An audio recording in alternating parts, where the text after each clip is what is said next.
अब बेटा अपन कुछ न्यूमेरिकल्स करते हैं electric field due to a ring की वजह से। तो क्वेश्चन ये है कि एक रिंग है, ये हॉरिजॉन्टल प्लेन पे रखी है और इसका चार्ज है Q, यूनिफॉर्मली चार्ज्ड है, और रिंग के सेंटर से x ऊंचाई पे एक मास रखा है m जो कि इक्विलिब्रियम में है ना, इक्विलिब्रियम है। पर ये पता लगाना है कि ये m स्टेबल इक्विलिब्रियम में है कि अनस्टेबल इक्विलिब्रियम में। ठीक है बेटा, तो सबसे पहले अपन बात करते हैं कि रिंग जो होती है इसका जो इलेक्ट्रिक फील्ड इंटेंसिटी का ग्राफ होता है वो कैसा होता है, अपन ने पढ़ा था पिछले लेक्चर में। तो वो ग्राफ कुछ इस तरह का होता है।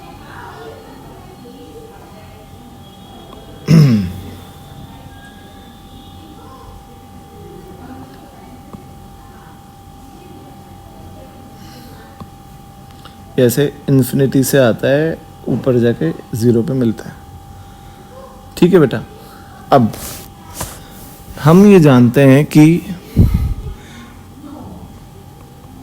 ये मैक्सिमम वैल्यू होती है और ये जो डिस्टेंस होती है, ये डिस्टेंस होती है a/√2। ये हमने बात करी थी, ये डिस्टेंस होती है a/√2। ये हमने मैक्सिमा मिनिमा से निकाला था। अब सोचो, अब मानो कि दो पॉइंट्स हैं, पॉइंट 1 और पॉइंट 2 है ना। इन दोनों पॉइंट्स पे आप देख सकते हो कि इलेक्ट्रिक फील्ड सेम होगी। पॉइंट 1 और 2 पे, दोनों पॉइंट पे इलेक्ट्रिक फील्ड सेम होगी। थोड़ा अगर मैं इसको और क्लियरली बनाऊं तो इस ग्राफ को थोड़ा अपन बड़ा बनाते हैं ताकि आपको समझ में अच्छा आए।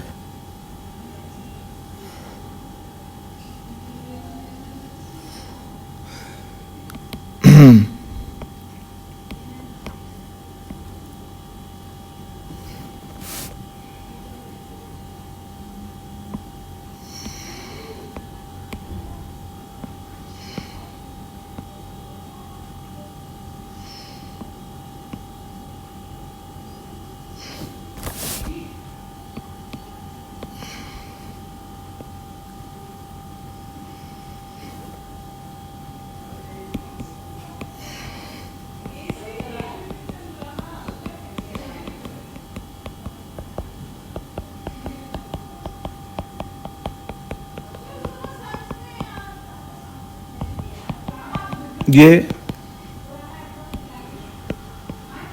बन गया बड़ा डायग्राम। और अगर मैं वही ग्राफ बनाऊं वापस, तो ये ऐसा ग्राफ था और ये जहां पे मैक्सिमम होता था, ये वैल्यू, ये जो डिस्टेंस थी, ये डिस्टेंस थी a/√2। अब बेटा x जो था हमारा, जहां पे मास को रखा था, वो a/√2 से बड़ा भी हो सकता है और a/√2 से छोटा भी हो सकता है। तो दो पॉइंट कंसीडर करो, एक तो पॉइंट 1 और एक पॉइंट 2। ठीक है, ये दो पॉइंट आप कंसीडर करो और दोनों ही पॉइंट्स पे इलेक्ट्रिक फील्ड सेम है, कुछ E मान लो। आप देखो तो एट पॉइंट 1 पे, यानी x जो है वो a/√2 से बड़ा है। पॉइंट 1 पे x a/√2 से बड़ा है। ठीक है, तो अगर x a/√2 से बड़ा है पॉइंट 1 पे, तो आप ये गौर करो कि QE किसको बैलेंस कर रहा है, mg, क्योंकि बॉडी इक्विलिब्रियम में थी। QE mg, ये इक्विलिब्रियम गिवन है, इक्विलिब्रियम इज गिवन, दिया हुआ है। तो बेटा अगर आप बात करते हो कि इस पॉइंट से आप ऊपर ले जाते हो, यहां पे ले जाते हो इस पॉइंट पे, तो आप देखो इलेक्ट्रिक फील्ड की वैल्यू कम हो गई। अच्छा, और एक बात और देखें कि mg लग कहाँ रहा है, नीचे, और qe कहाँ लग रहा है, ऊपर। अब इस पॉइंट से ऊपर ले गया तो mg नीचे ही लगेगा सेम, पर जो ये qe लगेगा ये कम हो जाएगा, qe dash, e dash e से कम है, दिख रहा है आपको। इस ग्राफ के हिसाब से e dash is less than e, तो mg बड़ा है, mg तो जितना है उतना ही है, तो नेट फोर्स कहां जाएगी, नीचे। नेट फोर्स आ गई नीचे, यानी ये वापस आएगा अपने पॉइंट 1 की तरफ, है ना। और अगर इस पॉइंट पे ले आऊं तो इस पॉइंट पे बेटा QE बड़ा हो जाएगा, तो ये पॉइंट ये चार्ज वापस 1 की तरफ जाएगा। तो अगर x a/√2 से बड़ा है, यानी पॉइंट 1 पे, तो वहां पे बेटा चार्ज को डिस्प्लेस करने पे पता लग रहा है कि चार्ज वापस अपने 1 पॉइंट की तरफ आ रहा है। Therefore if x is greater than a/√2 then the charge is in stable equilibrium. Charge तब किसमें है, स्टेबल इक्विलिब्रियम में। और इफ एट पॉइंट टू जो पे, जहां पे x a/√2 से छोटा है ना, वहां पे अगर बेटा mg और QE बराबर है, तो उससे अगर मैं इस पॉइंट पे ले आया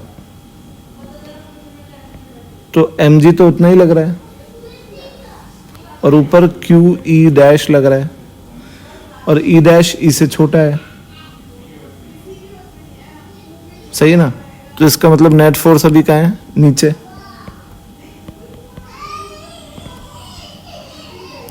अगर नेट फोर्स अब नीचे है तो क्या ये लौट के वापस 2 की तरफ आएगा, नहीं आएगा। तो इसका मतलब कि the charge will be in unstable equilibrium if x is greater than a/√2। तो बेटा ये क्वेश्चन बड़ा अच्छा है, हो सकता है आपको एक बार में समझ ना आया हो, आप इसको 2 बार रिपीट करके देखो, आपको अच्छे से समझ में आएगा। अच्छा कंसेप्ट होगा तो हो सकता है कि एक बार में समझ में ना आए, समझ गए। तो इसलिए हमारे को हमारा लेवल बढ़ाना चाहिए, और 2 बार अगर में समझना पड़ रहा है तो कोई प्रॉब्लम नहीं है। इस क्वेश्चन में बेटा हमको ये दिया हुआ है कि एक रिंग है जिसपे चार्ज है +Q, और इसके सेंटर पे एक -Q का चार्ज रखा है जिसका मास है m। अब सेंटर पे इस पे नेट फोर्स 0 है, पर अगर हम इसको डिस्प्लेस करेंगे थोड़ा, लेट सपोज हम यहां ले आए x दूरी पे, तो इस चार्ज पे जो फोर्स लगेगी वो पीछे लगेगी F, क्योंकि नेगेटिव है, और रिंग की इलेक्ट्रिक फील्ड आगे होती है। तो बेटा हम जानते तो हैं कि नेगेटिव चार्ज पे जो फोर्स लगती है वो इलेक्ट्रिक फील्ड के अपोजिट लगती है, और x is very very less than a ये दिया हुआ है। तो जो E होगा वो k q x by x square plus a square की पावर 3/2 होता है। सही है। तो for x is very very less than a, E आ गया k q x by a cube, और एफ आ गया, फोर्स आ गया क्यू ई। पीछे ही लग रहा है तो सिर्फ मैग्नीट्यूड लिख रहा हूं, तो हो जाएगा के q q x by a cube. तो ये फोर्स के q q x by a cube को हम एम ओमेगा स्क्वायर एक्स के बराबर रख देते हैं। एक्स एक्स कैंसिल, ओमेगा आ जाएगा root of k q q by m a cube, और ये 2 पाई बाय टी, और टी आ जाएगा 2 pi root of m a cube by k q cube. ये आ गया बेटा time period of SHM of this charge. ठीक है ना। और ये पोजीशन ऑब्वियसली जो सेंटर है, centre of the ring is position of stable equilibrium for minus Q charge. Minus Q charge के लिए रिंग का सेंटर स्टेबल इक्विलिब्रियम पोजीशन है, क्योंकि चार्ज को डिस्प्लेस करने पे वो लौट के आ रहा है। तो मिलते हैं अपन अगले हम मतलब आते हैं अपन अगले न्यूमेरिकल पे। इस क्वेश्चन में बेटा ये एक रिंग है जो कि यूनिफॉर्मली चार्ज्ड है। इस रिंग पे टोटल Q चार्ज है और रिंग का रेडियस R है। रिंग के टॉप पॉइंट पे सरकमफ्रेंस पे हमने एक थ्रेड बांध के, धागा बांध के, एक पेंडुलम बॉल जिसका मास है m, उसको लटका रखा है और उस पर चार्ज है प्लस स्मॉल q। अब ये रिंग उसको रिपेल करेगी, और ये देखा गया कि ये पेंडुलम बॉल रिंग के सेंटर से ये जो डिस्टेंस है √3, कैसे, अंडर रूट ऑफ 2r का square minus r square, √3r पे स्टेबल, मतलब √3r पे इक्विलिब्रियम में है दिया हुआ है। तो आपको Q की वैल्यू निकालनी है। तो बड़ा सिंपल क्वेश्चन है ये बेटा। ये एंगल, ये टेंशन T, लेट सपोज ये एंगल थीटा। तो वैसे तो हमको दिख रहा है कि ये थीटा कितना है, ये थीटा है 30 डिग्री, दिख रहा है आपको 30 डिग्री। तो बेटा ये कॉम्पोनेंट टेंशन का T sin 30, और ये कंपोनेंट T cos 30, नीचे लग रहा है mg और इधर लग रहा है QE।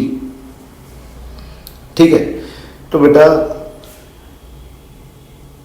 T sin 30 किसको बैलेंस कर रहा है, mg को, और T cos 30 किसको बैलेंस कर रहा है, QE को।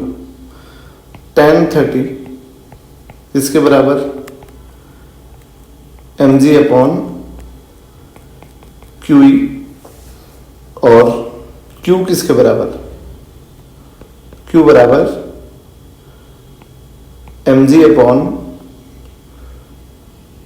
1030 इंटू ई, क्यू बराबर mg अपॉन 1030 कितना होता है बेटा 1/√3। तो Q आ गया √3 mg अपॉन ई। अब E क्या है?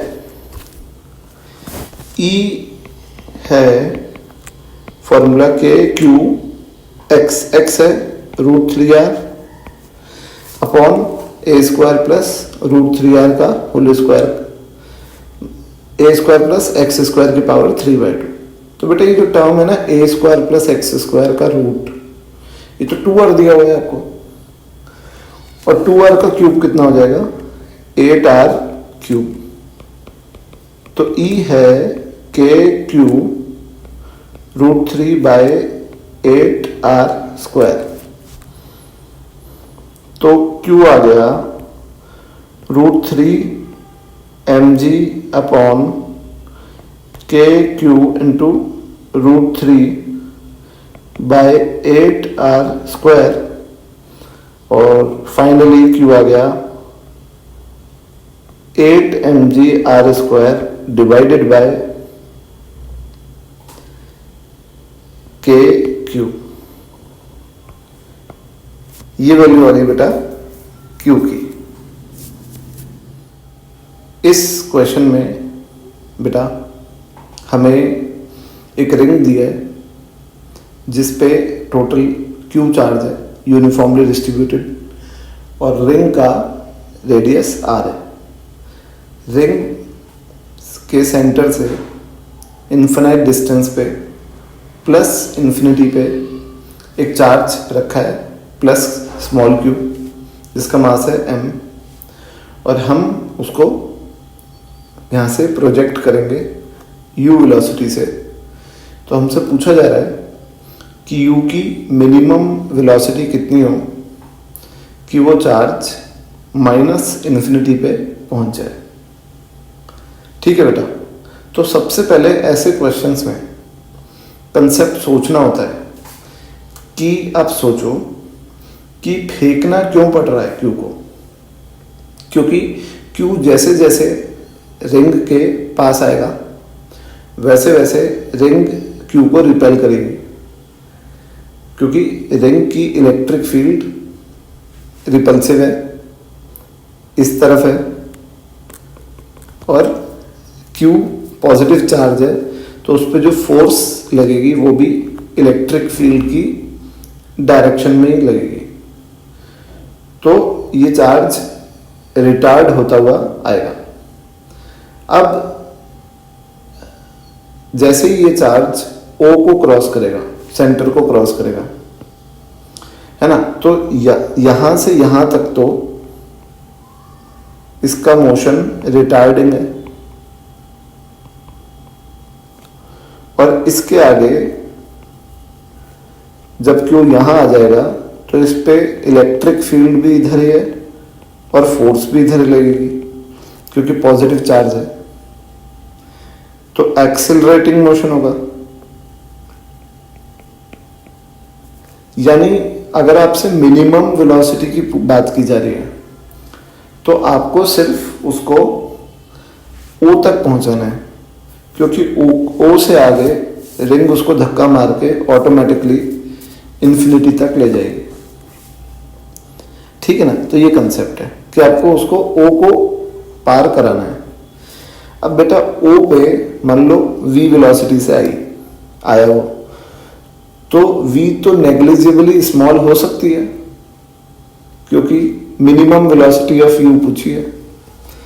तो अगर हमने सिर्फ O पे नेग्लिजिबल वेलोसिटी से भी फेंक दिया कि वो O पे पहुंचते पहुंचते ऑलमोस्ट रुक गया, तो अगर वो O से एक कदम भी आगे जाएगा हल्का सा भी, तो वो -इन्फिनिटी पे ऑटोमेटिकली पहुंच जाएगा। तो work done against electric field of ring, है ना, मान लो W है, और चेंज इन काइनेटिक एनर्जी हो गई इनिशियल माइनस फाइनल। फाइनल हम नेग्लिजिबली स्मॉल मान रहे हैं।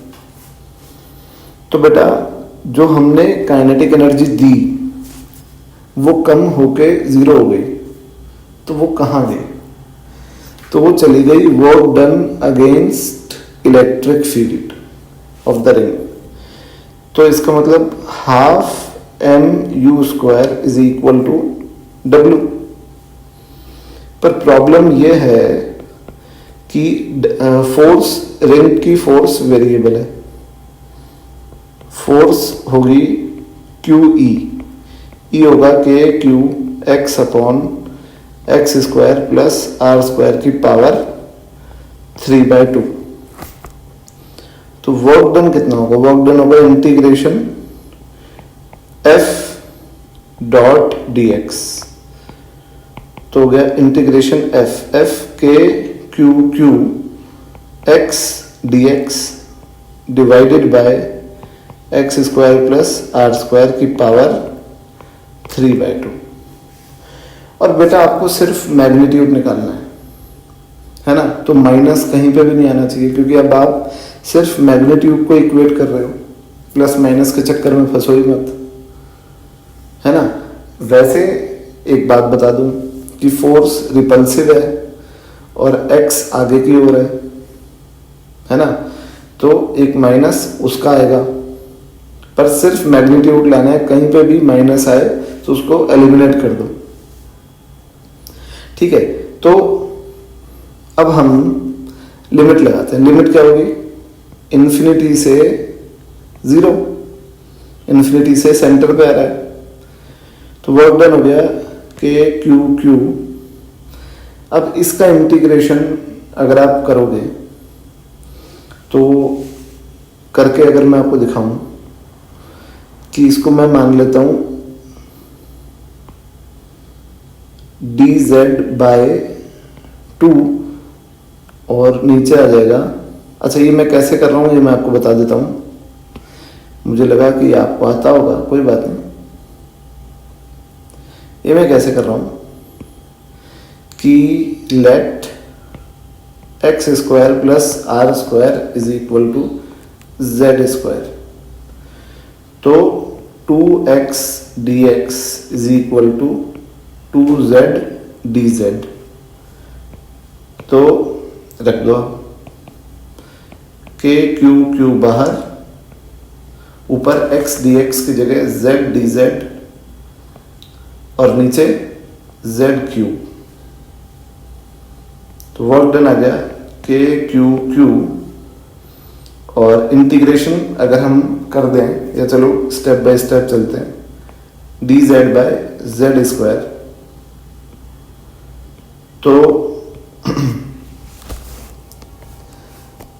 वर्क डन आ गया k q Q integration dz/z square, और यह आ जाएगा के क्यू क्यू -1/z। और लिमिट हमने लगाई थी इन्फिनिटी से 0, पर लिमिट z की थोड़ी थी, तो z को रिप्लेस करो। z क्या था? 1/√x² plus r square. और के क्यू क्यू पहले 0 रख दो तो 1/r, और फिर इन्फिनिटी रख दो तो 0। अब बच्चों आप सोच रहे होंगे कि माइनस कहाँ गया? तो बेटा पहले भी एक माइनस आना था जो मैंने नहीं लिखा। कौन सा माइनस? कि डिस्प्लेसमेंट इस तरफ हो रहा है और फोर्स पीछे है, तो वो भी तो एक माइनस आएगा। तो या तो वो भी माइनस लेके चलो, पूरे में ले लो, कोई दिक्कत नहीं है। और वो माइनस और ये माइनस अब प्लस हो जाएगा।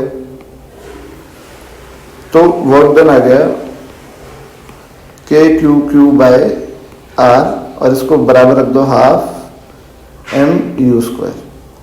तो u आ गया बेटा 2k/mr का रूट।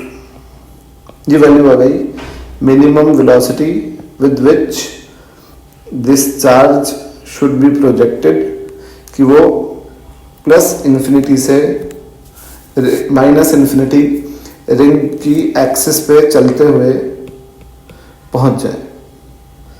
तो ये था बेटा न्यूमेरिकल। और अब इसके आगे मैं एक और रिंग का कंसेप्ट लाऊंगा अच्छा, जो इस IIT एडवांस के लिए है। तो मिलते हैं अपन अगले लेक्चर में। Bye bye.